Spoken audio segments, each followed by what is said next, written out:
Bollywood actor Salman ખાનના ઘર બહાર ફાયરિંગ કેસમાં તાપીમાંથી 24 કલાકમાં 2 પિસ્તોલ, 4 કાર્ટીસ અને એક મોબાઈલ મળ્યો છે.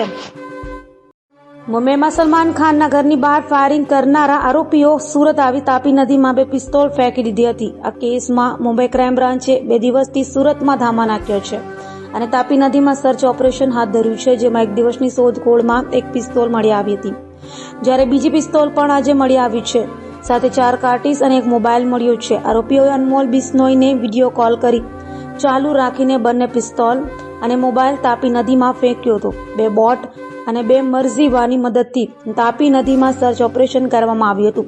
મરઝીવા પર કેમેરો પણ સાથે ઉતારવામાં આવ્યા હતા, જેનું મોનિટરિંગ બોર્ડ પરથી કરવામાં આવ્યું હતું.